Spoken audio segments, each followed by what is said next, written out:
Hello, I am Follygon, and in this video I'm going to show you some tips on how to more easily break down 2D art so that you can recreate that form in 3D more quickly and accurately. The bread and butter of what we'll be talking about today is something called a hit. And if you're unfamiliar with what this term means, I'll explain it here very quickly. A hit is essentially the apex of a curve or the point at which a line or form begins to change direction. So if I were to draw a line starting from the tip of the chin here, all the way back and up our jawline, right about here at that back corner of our jawline is where that first hit begins. It is the apex of this curve where it begins to essentially change direction. So why is this so important? Well, that is because three-dimensional form is created by line or created by the illusion of shading to create depth.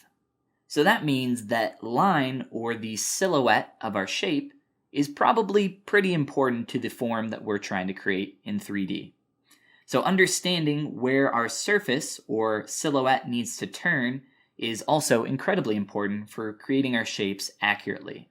Doing some pre-planning to draw over your character and figure out some of the shapes of your form can be very informative so that you can create those shapes more quickly and accurately. Let's look at another example here as we're wrapping around the side of our face. We will start again at the bottom of the chin, wrapping around the cheek, and back and around the entire head here. Clearly there is a point at which this curve begins to change. The first one being right here, creating a concave curve as it dips in around the chin, and then a convex curve as we wrap around the cheek.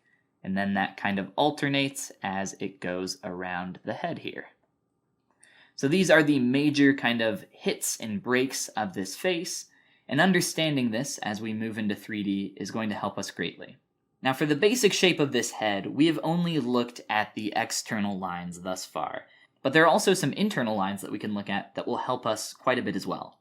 For instance, there is one pretty distinct line wrapping up and around the nose, into the brow, and all the way around to the corner of the mouth. This kind of gives me a lot of information about where the plane break happens around the eye cavity, and then where the form turns into a convexity around here for the cheek.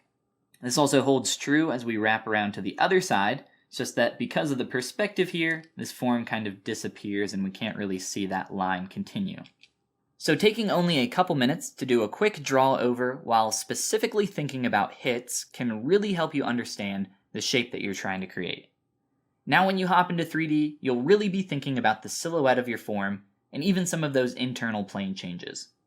I really hope that this quick video has been helpful for you, and if it has, consider checking out gumroad.com/Follygon, where I host a number of courses as well as all the tools, brushes, and materials that I use in my professional work.